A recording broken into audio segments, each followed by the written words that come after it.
मैं डॉक्टर सुनीता कुलश्रेष्ठ, सह आचार्य MSG college, आज प्रथम वर्ष के प्रथम प्रश्न पत्र में कबीर के दार्शनिक विचार बताऊंगी। क्योंकि कबीर के बारे में आप सभी को पता है कि कबीर हमारे निर्गुण शाखा के, ज्ञान मार्गी शाखा के प्रतिनिधि कवि हैं। यानी राम भक्ति काल में दो धाराएं प्रवाहित हुई हैं, उसमें कबीर भक्ति काल की निर्गुण धारा के ज्ञान मार्गी शाखा के कवि हैं। और कबीर के बारे में, उनके दार्शनिक विचार जानने से पहले कबीर के बारे में जानना बहुत आवश्यक है। तो कबीर के सामान्य परिचय में जैसे उनका जन्म है, मृत्यु है, उनकी जाति है, इसके बारे में मैं आपको बताऊंगी कि कबीर की जन्म तिथि तथा मृत्यु तिथि दोनों ही पर्याप्त विवाद के विषय हैं। इनमें से विद्वानों ने कबीर की मृत्यु तिथि पर तो बहुत ही विस्तृत विवेचन किया है। कबीर के संबंध में लिखी गई अधिकांश बातों का मुख्य आधार जनश्रुतियाँ तथा अनुमान है। डॉक्टर हंटर ने कबीर का जन्म संवत 1437 तथा रेवरेंड वेस्टकॉट ने 1467 माना है। कबीर के प्रधान शिष्य धर्मदास के द्वारा रचे गए एक पद्य के आधार पर भी कबीर की जन्म तिथि का अनुमान लगाया गया है। इस आधार पर निश्चित की गई जन्म तिथि कुछ अधिक प्रामाणिक मानी जा सकती है। जैसे अब मैं आपको पंक्तियाँ बता रही हूँ। 1455 साल गए, चंद्रवार एक ठाट ठये, जेठ सुदीवर सामन को, पूरन मासी तिथि प्रकट भये। इसके अनुसार कबीर का जन्म 1455 ज्येष्ठ शुक्ला पूर्णिमा चंद्रवार को पड़ता है। अब इनकी मृत्यु के बारे में बात करें तो कबीर की मृत्यु की तिथि के संबंध में भी विद्वानों में कई मतभेद हैं। इनमें से प्रत्येक मत इस प्रकार से हैं: संवत 1505, 1575, 1569, 16वीं शताब्दी का प्रथम चरण। इसमें से प्रथम चार के आधार पर चार प्रचलित दोहे हैं। इनमें एक धर्मदास का माना जाता है, एक का भक्तमाल की टीका में उल्लेख है तथा दो जनश्रुति में प्रचलित है। यानी इन सब विवादास्पद स्थितियों के बाद 16वीं शताब्दी के प्रथम चरण के समय कबीर की निधन तिथि मानने वाले विद्वानों का अभिप्राय कोई निश्चित तिथि ढूंढना नहीं है। अब हम इन कबीर किस जाति के थे, अपन इसके बारे में चर्चा करेंगे कि कबीर की जाति के संबंध में भी कई मत हैं। इनके जन्म तथा लालन पालन के संबंध में एक जनश्रुति प्रचलित है। ये काशी के एक ब्राह्मण की विधवा कन्या के बालक थे। लोक लाज के भय से उस विधवा ब्राह्मणी ने इस बालक को लहर तालाब के किनारे छोड़ दिया था। वहाँ से इस बालक को एक जुलाहा दंपत्ति ले गए थे। निसंतान होने के कारण उन दंपत्ति ने प्रेम पूर्वक इस अनाथ बालक को अपना बच्चा समझकर पाला। यही आगे जाकर महान कबीर हुए हैं। और इसीलिए इन्होंने, आप देखिए, बहुत बड़ी बात कही है। इन्होंने कहा है, जाति पाति पूछे नहीं कोई, हरि को भजे सो हरि को होई। ये कबीर के बारे में मैंने आपको सामान्य जानकारी दी है। और अब कबीर के दार्शनिक विचार कि कबीर का जो हैं, कबीर ने जो साखियाँ लिखी हैं या पद लिखे हैं, उसमें हमें दर्शन दिखाई देता है। और कबीर के दार्शनिक विचार जो हैं उनके बारे में मैं आपको बताऊंगी कि कबीर मुख्यतः एक साधक थे। सत्य के स्वरूप का जो उद्घाटन उन्होंने किया वह अपने आध्यात्मिक अनुभव के बल पर किया है। वह उनका अनुभूत सत्य है, उनका प्रतिभा ज्ञान है। उन्होंने तर्क एवं बौद्धिक विश्लेषण के आधार पर तत्व निर्णय की चेष्टा नहीं की है। इसीलिए दर्शन शब्द के मूल अर्थ को ध्यान में रखकर विचार किया जाए तो कबीर दार्शनिक नहीं कहा जा सकता। कबीर को दार्शनिक वस्तु के तात्विक स्वरूप का निर्णय बुद्धि से करता है। उसके निर्णय सामान्य, तर्काशित एवं सर्वमान्य होते हैं। उसके चिंतन में पूर्ण संगति एवं विचारों में तारतम्य होता है। दार्शनिक के लिए ये आवश्यक नहीं कि वे धार्मिक और नैतिक भी हो, किंतु साधक और भक्त के लिए चरित्रवान, धार्मिक और नैतिक होना आवश्यक है। पूर्ण दार्शनिक मान लेने पर उन्हें रहस्यवादी कहना असंगत होगा। इसीलिए कबीर को दार्शनिक मानकर उनके विचारों में भारतीय दर्शनों में से किसी एक पूर्ण चरितार्थता ढूंढना बुद्धि संगत नहीं होगा। ये अवश्य है कि कबीर के परम तत्व, जीव, माया, सृष्टि आदि के विषय में अपने उद्गार व्यक्त किए हैं। इन तत्वों की व्याख्या का कार्य दार्शनिकों एवं तत्वदर्शियों का ही है। अब कबीर के दार्शनिक, अब देखिएगा इनके दर्शन में हम एक बात कहेंगे, इन्होंने अपने पदों में या साखियों में राम शब्द का उच्चारण किया है। और राम जो है राजा दशरथ के पुत्र राम से नहीं है, वो कबीर के जो राम हैं वो कबीर के राम निर्गुण राम हैं। तो देखिएगा कबीर के निर्गुण राम के स्वरूप की व्याख्या करने के पहले हमें कबीर की सीमाओं पर विचार कर लेना चाहिए। कबीर की सबसे बड़ी सीमा यह है कि जिस भाषा के माध्यम से वे अपने अनुभूत सत्य को व्यक्त करना चाहते हैं वह उन्हें परंपरा से, समाज से, तत्कालीन धर्म चेतना के वाहक योगियों से, वैष्णवों, सूफियों, पंडितों, सिद्धों तथा मुल्ला और मौलवियों से प्राप्त हुई थी। वह उसे एक नया स्वर, नया तेवर, नई भंगिमा, नया विश्वास दे सकते थे, किंतु उसमें निहित अर्थ को सहसा बदलना उनके वश की बात नहीं थी।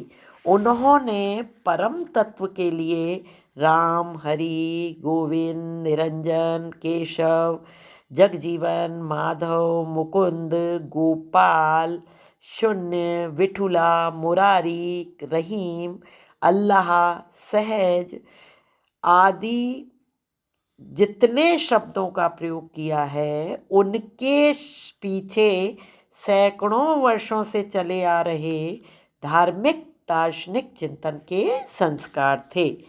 आज भी हम इन शब्दों का अर्थ ग्रहण करते समय संस्कार मुक्त नहीं हो पाते। हमारी भाषा लौकिक उपादानों से बनी है। लौकिक उपादान स्थूल हैं, विषम हैं, वैविध्यपूर्ण हैं। इस भाषा के सहारे आध्यात्मिक अनुभूति को ठीक ठीक व्यक्त करना संभव नहीं है। कबीर की दूसरी सीमा थी लोक में सत्य के स्वरूप को लेकर फैला हुआ ब्रह्मजाल। इस ब्रह्मजाल को काटने के प्रयत्न में उनके कथन सापेक्ष हो गए। इसीलिए उनके विचारों में अंतर विरोध प्रतीत होता है। समाज में विश्वासों, विचारों, संस्कारों के अनेक स्तर हैं, अनेक दायरे हैं और सीमाएं हैं, अनेक रूढ़ियां हैं। इनसे मुक्त होने के लिए किया गया संघर्ष भी स्वयं एक दायरा बनकर रह जाता है। इसीलिए कबीर जब किसी सीमा को तोड़ते हैं, किसी अंधविश्वास को खंडित करते हैं, किसी रूढ़ी का विरोध करते हैं, तो उन्हें यह आशंका बनी रहती है कि उनके विचारों की भी एक सीमा न बन जाए। यानी कबीर के निर्गुण राम जो हैं उसमें कबीर ने परम तत्व को निर्गुण राम कहा है। वे अज्ञेय हैं, उसकी गति लक्षित नहीं की जा सकती है। यानी कबीर ने कहा है, जैसे उन्होंने कहा है, अलख निरंजन लखे न कोई, निर्भय निराकार है सोई, बारन अवरन कथ्यो नहीं जाई, सकल अतीत घट्यो रहो समाई, आदि अंत ताही नहीं मधे, कथ्यो न जाई अही अकथे, अपरंपार उपजे नहीं विनसे, जुगति न जानिए कथिए कैसे। यानी अब देखिएगा, इसमें कबीर के निर्गुण राम जो हैं वो सर्वनिरपेक्ष होते हुए भी एक हैं। वे बार बार कहते हैं मैंने तो उस एक तत्व को ही एक ही करके समझा है। उन्होंने कहा है हम तो एक एक करी जाना, बोई कहे तिनहि के दो जग, नाहिन पहचाना। यानी कबीर के परम तत्व एक हैं, किंतु ये सब में व्याप्त है। कौन राजा है, कौन रंक है, कौन वैद्य है, कौन रोगी है, किसे पंडित कहा जाए, किसे योगी कहा जाए, ये सब एक में ही विद्यमान हैं। और अब इसके बाद में हम जीव तत्व के बारे में बात करेंगे। शंकराचार्य के वेदांत दर्शन के अनुसार शरीर तथा इंद्रिय समूह के अध्यक्ष और कर्म फलक के भोक्ता आत्मा को ही जीव कहते हैं। दूसरे शब्दों में कहा गया है कि पर ब्रह्म ही उपाधि से जीव भाव में विद्यमान रहता है। और उसके बाद में ब्रह्म एक ही है। जब आत्मा उपाधि संपर्क के कारण अंतःकरण विच्छिन्न होकर कर्म फल का उपभोक्ता हो जाता है तो वह जीव कहलाता है, और वह उपाधि संपर्क रहित शुद्ध चैतन्य की स्थिति में होता है, तब वह ब्रह्म कहलाता है। कबीर ने श्रुति वाक्यों का अध्ययन करके अपने विचार स्थिर किए होंगे, ये तो नहीं कहा जा सकता, किंतु उन्होंने जीव और ब्रह्म के संबंध में जो विचार व्यक्त किए हैं वे बहुत ही महत्वपूर्ण हैं। वह कहते हैं कि रात्रि के समय स्वप्नावस्था में पारस, पारस का मतलब होता है शुद्ध चैतन्य रूप, जिसको हम ब्रह्म कहते हैं, और जीव में भेद रहता है, और यह रात्रि अज्ञान दशा का सूचक है और जागरण ज्ञान दशा का। ज्ञान दशा में जीव और ब्रह्म की पूर्ण एकता कबीर को मान्य है। कबीर ने जीव के शुद्ध चेतन रूप की ओर संकेत करते हुए एक स्थान पर उसे राम का अंश भी कहा है। कबीर ने कहा है, कहो कबीर इहु राम को अंशु, जस कागद पर मिटे न मनसु। ये भी जानते हैं कि जीव कर्मबद्ध है, किंतु उनका तर्क यह है कि आखिर जीव को कर्म बंधन में डालने वाला भी तो वही है। वे कहते हैं कि जिन पंच तत्वों से शरीर बना है उन तत्वों का आदि कारण भी वही है। उसी ने जीव को कर्म बंधन में डाला है, वही सब में विद्यमान है। देखिएगा कि कबीर ने कहा है, पंच तत्व मिलिए काइया कीनी, ततु कहाते कीन रे, कर्म बंध तुम जियो कहत हो, कर्म ही किन जियो दीन रे। हरि मही तनु तन मई हरि सब निरंतर सोही रे। अब यानी इसके आधार पर हम कह सकते हैं कि इस संसार में सोने से काम नहीं चलेगा। जहाँ अनेक विषय विकार चोरी करने के लिए तत्पर हैं, निरंतर हैं, उन्हें हमें जगाना होगा, पहरा देने के लिए उन्हें हमें बचाना होगा। यदि जागृत न रहा तो काल रूपी अहेरी पाप पुण्य के जाल में फंसाकर सभी जीवों को अपना शिकार बना लेगा। यानी कबीर ने कहा, तीन लोक मोह पिंजरा, पाप पुण्य वह जाल, सकल जीव साभज भये एक अहेरी काल। यदि हमने अपने विकारों को समाप्त नहीं किया तो काल रूपी शिकारी कभी भी हमारा शिकार कर सकता है। और अब हम देखेंगे माया।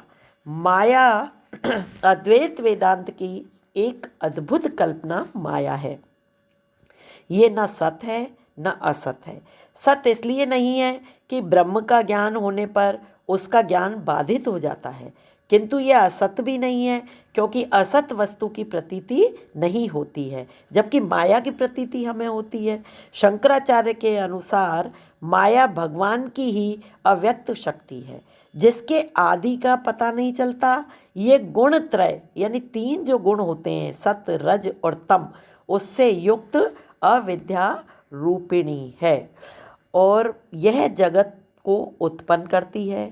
इसकी 2 शक्तियाँ आवरण और विक्षेप। आवरण शक्ति से ये वस्तु के वास्तविक स्वरूप को छुपा देती है और विक्षेप शक्ति से उसमें नवीन वस्तु का आरोप कर लेती है। अपनी इन्हीं शक्तियों से माया ब्रह्म के वास्तविक स्वरूप को ढककर उसमें आकाश, जल, अग्नि तथा पृथ्वी आदि के होने का भ्रम उत्पन्न कर देती है। कबीर ने माया के संबंध में विचार करते हुए शब्दों का जो प्रयोग तो नहीं किया, किंतु उनके सारे कथनों में सामूहिक रूप से दृष्टिपात करने से ये स्पष्ट होता है कि माया के स्वरूप का पूरा ज्ञान था और वे अच्छी तरह जानते थे कि माया त्रिगुणात्मिका है, यानी इसमें सत, रज और तम ये 3 गुण मौजूद हैं। उन्होंने अपनी रमेनी में कहा भी है, सतरज तम थे कीनी माया, 4 खान विस्तार उपाया। यानी कबीर ने माया में फंस जाता है व्यक्ति, जन्म लेते ही मोह माया के जाल में फंस जाता है। इस बात को कबीर ने बहुत अच्छी तरह से समझाने का प्रयास किया है। बीजक की एक रमेनी में कबीर ने माया के द्वारा विषय मुख रूपी संसार वृक्ष के रचे जाने की बात कही है। वे कहते हैं कि परमात्मा की माया का स्वरूप नहीं समझ आता, इसी माया ने संसार में सुखद लगने वाले विषय सुख रूपी वृक्ष की रचना की और यही माया जो है वो व्यक्ति को जीवन भर तक यानी आजीवन ये मोह माया व्यक्ति को वास्तविकता का आभास नहीं होने देती।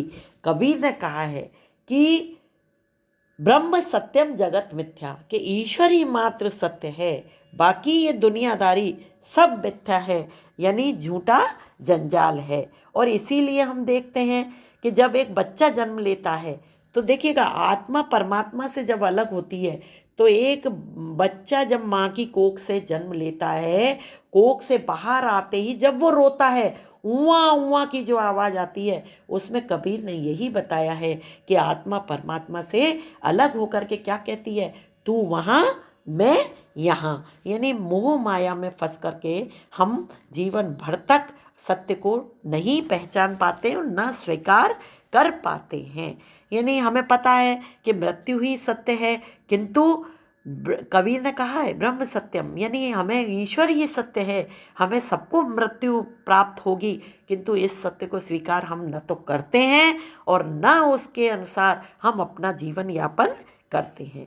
और अब देखिएगा दार्शनिकता में हम देखते हैं संसार, यानी जिसको हम सृष्टि कहते हैं, संसार की सृष्टि के संबंध में कबीर के विचारों पर सांख्य, अद्वैत वेदांत तथा शैव तंत्र एवं योग दर्शनों का संस्कारगत प्रभाव लक्षित होता है। कहीं कहीं उन्होंने इस संदर्भ में अल्लाह द्वारा एक नूर के उत्पन्न किए जाने और उसे नूर से सारे संसार की सृष्टि होने की बात कहकर इस्लाम की मान्यताओं से परिचित होने का संकेत भी दिया है।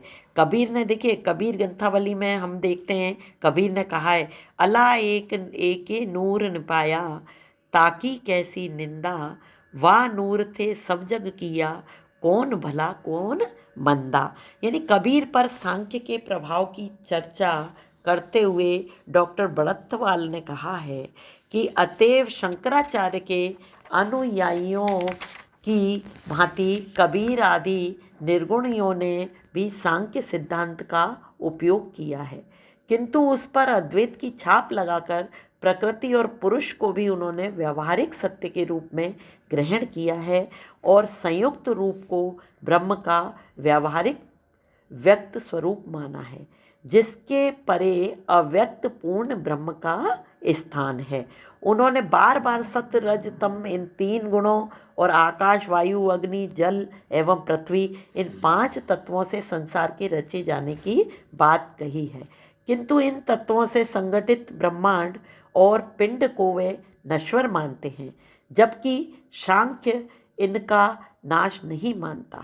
कबीर ने ब्रह्मांड कहा है कि ब्रह्मांड भी नहीं है, पिंड भी नहीं है और पंच तत्व भी नहीं है। उन्होंने कहा है जो पे बीज रूप भगवाना, जो पे नहीं, अभी हम देखेंगे कि कबीर ने क्या कहा, नहीं ब्रह्मांड पिंड पुनि नाही पंच तत्व भी नहीं, यानी और उस पर उन्होंने कहा जो पे बीज रूप भगवाना तो पंडित का कथिस ज्ञाना, नहीं तन नहीं मन नहीं अहंकार, नहीं सत रज तम तीन ही प्रकार। यानी कबीर ने सत रज और तम इन तीन गुणों के बारे में कहा है। संक्षेप में हम कह सकते हैं कि ब्रह्मांड और पिंड दोनों शिव शक्ति तत्व के ही व्यक्त रूप हैं। मानव पिंड की शक्ति कुंडलिनी रूप में सुप्त रहती है, ब्रह्मांड में उस महाकुंडलिनी के रूप में सुप्त माना जाता है। योगी जब साधना करता है तो उसकी कुंडलिनी शक्ति ऊर्ध्वमुखी होकर शिव तत्व से मिलने के लिए आगे बढ़ती है। और कबीर ने इसीलिए संसार की नश्वरता के बारे में बार बार उन्होंने इस बात की चर्चा की है कि हमारा शरीर नश्वर है। और उसके बाद में हम देखते हैं संसार की असारता, यानी इस संसार में जो कुछ हम करते हैं उसमें कोई सार नहीं है।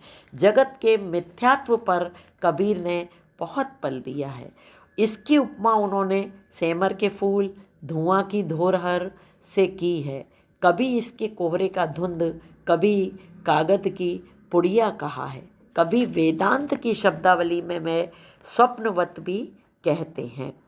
और इस मिथ्यात्व के अतिरिक्त भी कबीर के मन में संसार को लेकर कई चित्र थे। कभी उन्हें लगता था कि सारा संसार एक हाट है और सब लोग यहाँ पर वाणिज्य करने आए हैं। कबीर ने कहा है कबीर ग्रंथावली में, यह संसार हाट करी जानो सबको वाणिज्य आया, यानी यहाँ पर सब व्यापार करने के लिए आए। कभी वे सोचते हैं कि संसार की वासनाओं से भरा हुआ है, संसार का प्रत्येक प्राणी इन वासनाओं के विष से पीड़ित है, इससे बचने का कोई उपाय नहीं है, तब उन्हें विषधर नाग के समान प्रतीत होता है। क्या ये संसार उन्हें विषधर नाग की तरह प्रतीत होता है? कबीर ने कहा है संसार भगंबर दासी काया, अरु दुख दारुण व्यापे तेरी माया, यानी जिंदगी भर हमें मोह माया परेशान करती रहती है। जब कभी वो सोचते हैं अनंत है जीवात्मा को इस भौतिक संसार से परे साध्य परम तत्व के अमर लोक में जाकर नित्य आनंद में मग्न होना है, तब उन्हें ये नेहर जैसा लगता है। वह कहते हैं दिन दस नेहर खेल के सासुर निज भरना, यानी इसमें कबीर ने प्रत्येक स्थिति में इसकी नश्वरता, निस्सारता, दुखमयता प्रमाणित करना चाहते हैं। वस्तुतः कबीर की जीवन दृष्टि निवृत्ति मूलक है, इसीलिए वे बार बार सांसारिक संबंधों और इनके आकर्षणों को क्षणिक कहकर एकमात्र राम की सत्यता पर बल देते हैं। अब हम देखेंगे काल। दार्शनिकों की दृष्टि में काल भी एक द्रव्य है, ये एक और अखंड है। लव, निमेष, प्रहर, दिन, रात, पक्ष, मास, वर्ष आदि भेद लोक व्यवहार की सिद्धि के लिए माने गए हैं। काल भी व्यापक और अव्यक्त है। जो कुछ व्यक्त और सीमित है वह अंतोत्गत्वा विराट और अनंत में ही विलीन हो जाता है। इसीलिए ये धारणा बन गई है कि काल सभी को ग्रस लेता है।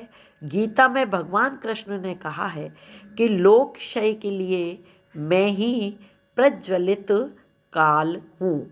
देखिएगा गीता में कहा गया है कालोस्मि लोकक्षय कृत वृद्धो लोकान समार्विते मिहि प्रवृतः।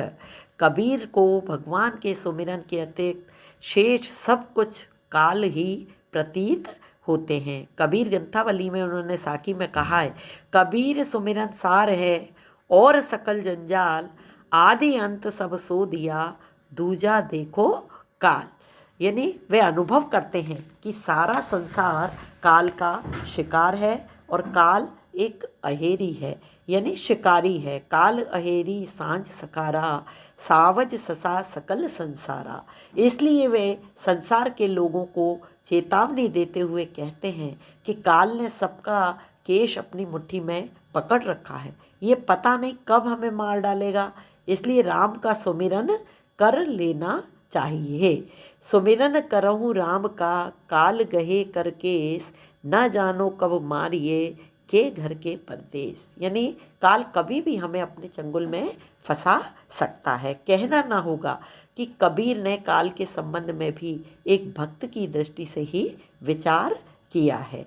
अब देखिएगा अंतिम जो है मोक्ष, भारतीय जीवन दृष्टि मोक्ष को चरम पुरुषार्थ मानती है। मोक्ष का अर्थ है जीवन मरण के चक्र से छुटकारा। तत्व ज्ञान होने से मनुष्य आसक्ति रहित होता है, उसकी कर्म में प्रवृत्ति नहीं होती। कर्म में प्रवृत्ति न होने से उसका फल भोगने का प्रश्न नहीं उठता, अतः जन्म मरण का क्रम समाप्त हो जाता है। जीवात्मा संसार से मुक्त हो जाता है और परम तत्व से मिलकर एकाकार हो जाता है। मध्यकालीन भक्तों और संतों ने संसार को भव सागर माना है और इससे मुक्त होने यानी जन्म मरण के बंधन से मुक्त होने को तरने का अभिप्राय होता है पार हो जाना कहा है। सामान्य धारणा है कि संसार से छुटकारा पाकर जीव बैकुंठ में पहुंच जाता है। कबीर किसी बैकुंठ लोक में विश्वास नहीं करते। वे कहते हैं, हे भगवान, हमको तार कर कहाँ ले जाओगे? वह बैकुंठ कहाँ है, कैसा है, जिसे कृपा करके आप हमें देंगे? मुक्ति का प्रश्न तो तब उठता है जब आपने हमको अपने से दूर कर दिया। जब आप सब में रम रहे हैं तो हमें क्यों भ्रमाते हो? यानी हम क्यों भ्रम में रहते हैं जीवन भर?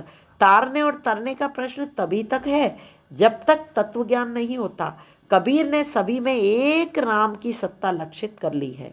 अब उसे पूर्ण मानसिक शांति प्राप्त है। कबीर ने क्या कहा है? राम मोही तारी कहाँ ले जइयो, सौ बैकुंठ कहाँ धो कैसा, करी पसाऊ मोई दइयो। प्रकट है कि कबीर की दृष्टि में राम से एक में होना ही मुक्ति है। इसके लिए राम की सर्वव्यापकता एवं नित्यता का ज्ञान आवश्यक है। कबीर ने जीवंत मुक्तता की भी बार बार चर्चा की है।